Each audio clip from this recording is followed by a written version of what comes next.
Hello there, Ray here, and today guys we have built a unique farm which allows you to AFK and automatically collect all 2,700 different types of tropical fish in survival. On the ProtoTech SMP server, our goal is to collect every single type of mob, item, as well as block in the game of Minecraft, all while being 100% vanilla survival. So one of the most ambitious goals is to collect all 2,700 different types of tropical fish which you can find in the survival game. Tropical fish naturally spawn in warm as well as lukewarm oceans. And there's two main sizes of the fish. There's big ones as well as little ones. And there's also 6 different patterns. And both the fish as well as a pattern can have different colors, and there is 15 different colors for the fish itself as well as 15 different colors for the pattern. This means there's 2,700 different types of fish, and the different fish aren't just for looks. The game actually recognizes them as being different from one another, and some of them even have special names that they correspond with real life fish. Now 90% of the time when a fish spawns in, it's only going to be one of 22 varieties. The other 10% of the time, the pattern as well as the size and color are going to be completely random. This makes it extremely difficult to collect all the variants, as the majority of the ones you have to collect are going to only be in that 10% of the spawns. So to complete our zoo on the ProtoTech SMP server, we have to collect all 2,700 of them. With such a huge undertaking, we definitely need to have a system that is automated, and during our snapshot streams, we went ahead and designed this up, which uses a lot of cool mechanics to collect tropical fish and store them. So let's get into how this machine actually works. The system starts with the fish spawning in. If you guys see my videos covering how fish spawn into the game, not only do they spawn way down inside the oceans, you can also have them spawn above the oceans. As long as there is some water, it doesn't have to be water blocks, it can also be flowing water, but they won't spawn inside of bubble columns. So what we have here are some upwards bubble columns, as well as some flowing water on each side of them. And the tropical fish are able to spawn over here, and what they'll try to do is swim over to other pieces of water. So they'll try to swim to these other 3 sides, and they'll end up swimming through the bubble columns. And once they swim into this will pull them upwards and take them up to the top. This is a cool design that TechMan put into the system. And he's also a technical Minecraft player and also builds farms on his channel, which you can find down below. Once the fish comes to the top, they're going to be launched out of the water and kind of be sitting up here at the top of the surface, where they'll kind of be pushed out of the water every so often. So you can see it picks up the fish, and then when it comes over here, there is an activator rail. And this will try to kick the fish out of the minecart, and the game will try to place the mob over an area where there is air. So right over here there's some air, so I'll try to place the fish right here. And we can watch this. I put a fish over there. Minecart comes, dispenses a fish, and it kind of sets in the air for a little bit, then it falls down into this body of water here. Now when the fish also gets dispensed, there's a tripwire here, and it will activate that tripwire. So when the fish dismounts, you'll see it actually get kind of thrown up into the air a little bit higher than normal, and it'll actually touch this tripwire right here. And this will activate a system so the player knows that there is a fish here to be picked up. The next part of the system is picking up the fish. So if you guys don't know, you can actually pick up tropical fish as well as other fish by having a water bucket in your hand. So by using a water bucket and right-clicking on any type of fish, you can pick it up in the bucket, and it will tell you it is a bucket of tropical fish. But if you have your advanced tooltips on, you can do that by pressing F3 and H. It will show you extra information about the fish. So it'll tell you that it is a red-lipped blenny. So it actually remembers the exact type of fish that you picked up with this bucket out of all 2,700 different types. And once inside the bucket, you can actually click it up against a block and dispense the tropical fish. It'll be the same one inside of the bucket. So it will be this cotton candy betta. So if I go ahead and right click it, you can go ahead and see it. It does look like it's cotton candy. And if I keep right clicking, it's going to always be the same type of fish. Of course, if you would do this in survival, it would use the fish up as well as the water inside of it. But then you can go ahead and grab more water and then right click the fish again to capture it once again, and it's going to have the exact same name. This makes it really convenient to capture tons of different types of fish, as typically when we're trying to capture mobs in the ProtoTech zoo, we have to catch them inside a minecart and then put them in display cases, which ends up being a lot of entities in the area. But by having the fish sort of like in these Pokemon balls, you can store these inside of a chest and they won't increase the number of entities in the area. Otherwise, if we did have to capture every single fish as an entity, that'd be 2,700 entities around you. That would be quite laggy. But instead, we just need a bunch of shulker boxes full of all the different types of fish inside of a chest, which makes this doable for survival. So our machine takes advantage of that. The player will actually sit here holding right click and we'll give the player a bucket of water which comes from the system right here. So the system, once a fish comes in and hits the tripwire, it's going to come over here and activate this dispenser, and this is full of empty buckets. And we got more storage up here as well. And this is a dispenser, so what the dispenser is going to do is it's going to try to use this bucket to scoop up water that's in front of it, and there is a water source directly in front of this dispenser. So a bucket's going to come out and scoop up some water.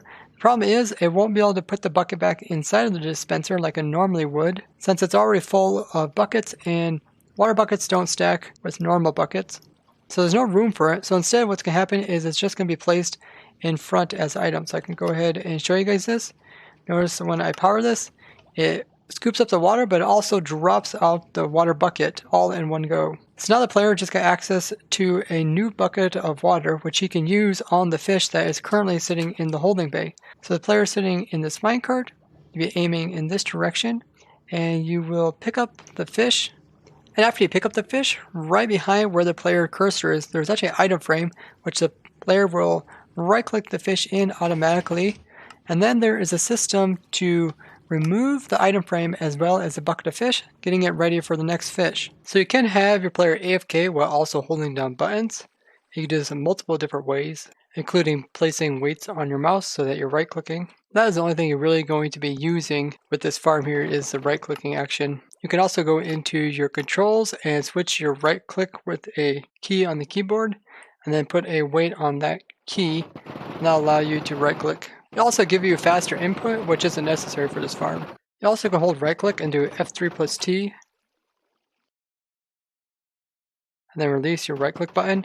And then even without pushing buttons on your keyboard or your mouse, you can automatically continue doing whatever was pressed down during that period. That's all you really need to do. Just make sure you're also aiming directly at the item frame.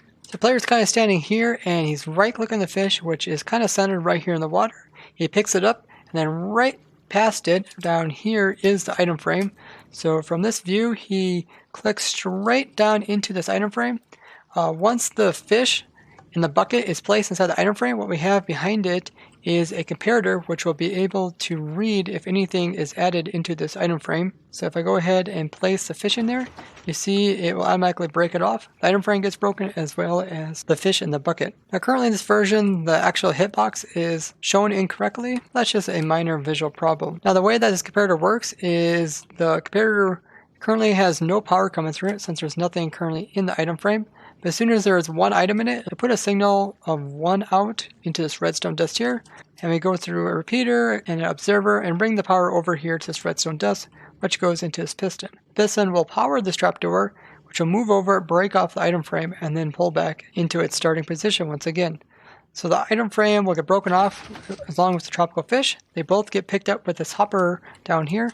What we have here is an item sorter, which takes out the item frames and allows the tropical fish to move onwards. So item frames are pulled out, they're sorted, and they are put over here into this dropper. And this dropper will drop them into the soul sand, which will launch them upwards to the player. And this will resupply the player with item frames in his offhand. Now the tropical fish inside the bucket will go down this hopper line here and goes this direction, and it goes into this chest over here.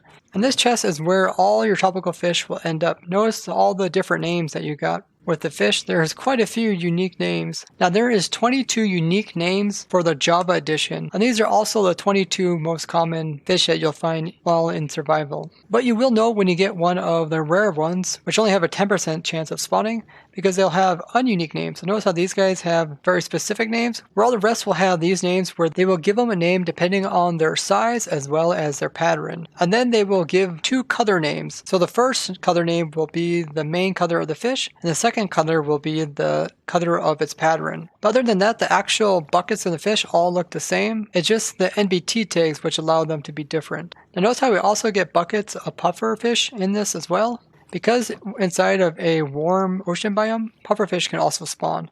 If you built this in a lukewarm, you'd also get cod as well. So to minimize number of cod you get with your system, you should build this in a warm ocean. That way you get more tropical fish. Because the mob cap for water mobs such as squid, fish, dolphins is only 15. So you don't want your whole water mob cap being occupied by non-tropical fish. Now you also won't get any squids or dolphins with this farm here just because of the way it's set up. And because the mob cap is such a small number, we don't want to have all the fish spawning down in the oceans below and holding up the mob cap. We want to have all the fish in the actual farm here. So what we did is we built the farm up quite high. It's around wide level 190 where the player AFKs. This puts the player 128 blocks above the ocean. And when mobs are farther than 128 blocks, they will not attempt to spawn. So no fish will be spawning down in the big area, and all the fish spawns will be concentrated in these columns we have right here. That's why we maximize the speed of this farm. Now once you got the fish inside of your chest and stored, you can go in here and throw out any fish that you already have. So here I have a butterfly fish as well as I got one over here. So I can just drop it and the item will fall out of the chest and fall into this hopper over here. So if I drop it right there, you'll see it goes into here.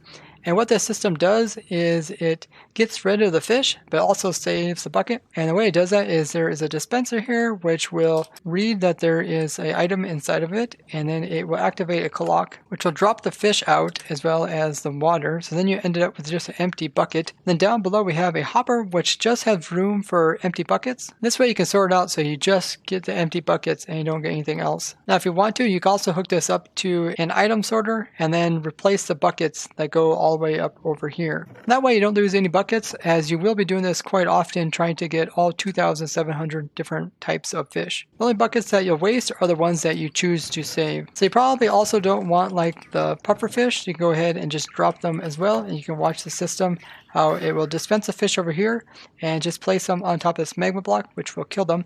Now if you want to, you can also put some hopper minecarts over there to pick up the loot, because when you do kill the fish, there is a chance you could get some bone meal off of them as well. Now if you are looking for a farm that just produces the loot off of the fish instead of the actual mobs themselves, I did invent quite a few different fish loot farms, so you can get stuff like the bone meal, which comes off them, as well as tropical fish, raw salmon, raw cod, and puffer fish. And I'll link the most recent of those fish farms down below. Now you've seen how it's possible to dispense a fish that is inside of a bucket.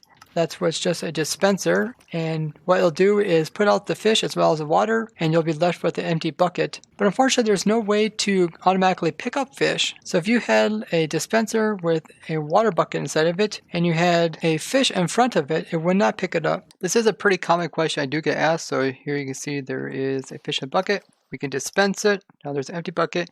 Now if we power it, it'll pick up the water, but it will never pick up the actual fish. I really wish they would add that to the game, but unfortunately that is not in yet. So we had to come up with a very unique system which uses item frames as well as the player right-clicking. So to pull this off is kind of complicated. Essentially what happens is we need to make sure that after the item frame that gets broken from the previous guy gets replaced. So right now if my player right clicks trying to place an item frame which is in offhand, it's going to first use the thing in my main hand, which is a bucket of water. So what we do is we make sure that when the player uses up the last bucket of water on the fish and puts it into the item frame, he will now end up in a situation like this where he has his main hand empty but his offhand is full of item frames. So in this current state, when the player right clicks, he is going to place down an item frame using his offhand, and I'll place it right here. Now you might think if a player right clicks again when there's an item frame there, that he'll place an item frame inside of the item frame. This is actually not the case. So notice if I right click, my guy doesn't actually place any more item frames inside of the current one that we got here on the wall. Instead what he does, he tries to use his right hand or his main hand against the item frame as if he had something inside of it. So notice how he is constantly trying to place something into the item frame even though he doesn't have anything in it. This allows us to only place down one item frame while still keep the item frame empty of any blocks. That way it's ready when we have a new fish coming into the system. So now the player will be sitting in the minecart just as before with my right click button held down, not only my main hand but well as my offhand. So as soon as the fish comes into the system, what's going to happen is that bucket over to the right is going to fill it with water, drop it out kind of near the player, hop into my player's main hand, and then by that time the fish will already be in the center of this water block that I'm looking at. And then my player will use the right click of the water bucket onto the fish. Then after it is inside of the bucket, he will put it into the item frame. Then the item frame is removed, and then this allows the player to place down a new item frame. So watch this occurs as the fish comes into my player's view. I'll be giving a bucket of water, place down the item frame, and I got a new item frame given to me from down below. So it goes pretty fast, but you can see how it works. pretty crazy what you can do if you set your mind to it, as getting all 2,700 fish would pretty much be impossible if there wasn't a way for us to automate the system even a little bit as we have done here. I'm really impressed with the system. Some other things to keep in mind as we have this minecart in a very specific location, so the player is not too close to the area, also not too far away. That way he can reach the item frame. If he's much farther away, he won't be able to reach the item frame, and instead he will place the water here, as you have to be about no farther than 3 blocks away from the item frame in order to place items into it. You can place blocks of water up to 5 blocks away, so you need to keep that in mind. And we do this by having the minecart kind of in between a cobble wall as well as a chest. This allows you to kind of click in between this area, between the chest and this block here, to scoop up the fish, while also not giving enough room for the fish to leave this area. On this side, I have a bale, just to prevent you from accidentally waterlogging. If this was like a fence or a cobble wall, you might find yourself accidentally waterlogging it. I also put down a bright block here so you can kind of see where the item frame from over here. So you make sure that you have one there when you start up the farm. And the piston here is using a trapdoor. This allows it so that it will break the item frame off while also allowing the items to fall through it and be picked up by the hoppers below. Now, something strange to do with item frames, they'll actually not read if there is any items inside the item frame if there is another block in the same block area as the item frame, which is not air. So if I place down like redstone dust here, and then I place a bucket of tropical fish inside of the item frame, notice how the comparator on the back side doesn't read any signal whatsoever. So it's unable to even determine if there's something inside the item frame just because there is a block in the same area as the item frame. So if I go ahead and remove this block, you notice how it can now read that there is something inside the item frame and it activates it. Kind of a funny little quirk we ran across while we were making this farm. And that's the thing, when we design farms that have never been done before, we come across a lot of crazy mechanics like this that you normally wouldn't see. And we use these new discoveries to even build more crazy things in the future. Now in this system we have one normal minecart as well as one alternative minecart. This just allows it so that if this minecart happens to get stuck on somewhere where like it hits a fish, then this other minecart will come and push it so that it doesn't stop moving. The actual rail system is kind of a loop, so essentially each of these columns produce fish, and you can see the fish right here. And they'll eventually pathfind their way into the center, and you can make as many of these columns as you want. Then the minecarts will come by and come across these curved rails picking up the fish, and it goes by each of these until it goes to the far end, which we have the minecart go up and then over the top and back down the other side and repeat the process. The reason why we have the minecart only going in one direction is because of this activator rail here. Essentially, when it tries to drop off fish, if it comes in from this direction, it will drop the fish over here properly. If it comes from the other direction, then it'll end up dropping them on top of the rails. So there are still some problems with activator rails not putting mobs in the exact location, depending on which direction they're placed. Now here, where there is water in the center and the water is getting picked up by the bucket, it will remove the water source. But we have 2 water sources on either side, which will replenish the center one. Now even if the center has a block inside of it, long as that can be waterlogged and there's 2 water sources on either side, it will automatically waterlog the center one. So notice when I remove this water source here, these ones from either side will put water back inside of this trapdoor, making it a waterlogged trapdoor. So it's like an infinite water source here that we can constantly scoop out of. Now the exact rates of the farm are kind of unknown, as it takes a little while for the fish to make their way up here. And since the mob cap is so low, you don't get a ton of fish, but that's also good because you don't want a ton of fish when you're trying to click into the item frame. If there's a whole bunch of fish sitting here like this, like you left the farm running, you need to make sure go ahead and clear these all out before going ahead and AFKing. Otherwise, you won't have a clear view to place the bucket of fish over into the item frame. Now, one thing you can run into, like I said, is the pufferfish. And when you're AFKing over here in survival, you will take damage from the pufferfish. But when you're right clicking, you'll pick them up very quickly, so you'll take a very minimal amount of damage and then you'll place them into the item frame. And that's why I have a regeneration beacon over here. That will just automatically re-heal you whenever you take some damage. Now you can also put on some armor just so you don't take as much damage from the poison. Now if you would like to turn off the farm, you come over here and just turn off this power switch, and this will just stop the minecarts from moving, and therefore you won't get any fish coming into your little holding cell right here. Now if you ever want to summon in a specific type of tropical fish in the game with very specific patterns and colors, there is a really great website which you can do that, and I'll link it down below. I'm really excited to build this up on the ProtoTech SMP server once we update to 1.13, because that's when the new fish are introduced. And we had a lot of fun designing this during the Snapshot Twitch streams every Wednesday as well as Friday. If you guys like to take part in designing these new type of farms, be sure to go ahead and follow me there on Twitch as well as turn on notifications here on YouTube, and also notify people via the ProtoTech community Discord as well as my Twitter. Now if you have any suggestions on how to improve this farm or any questions about the farm, you can go ahead and add those down in the comments. Big thanks to everyone who came during the stream to help design this, as we did go through quite a few different models, definitely on trying to figure out what's the best way to have the fish spawning in and picking them up with the minecarts. Now if you would like to look at this farm in more detail or build it up in your very own world, I will provide the world download in the description as usual. I really enjoyed the challenges that came with designing this farm, so if you guys did enjoy this video, be sure to go ahead and leave a like as well as share it with others. And if you'd like to see the progress that we're making and trying to capture every mob in the game of Minecraft on the ProtoTech SMP server, I will also link the series down below. And I'd like to thank you guys for watching. Bye bye!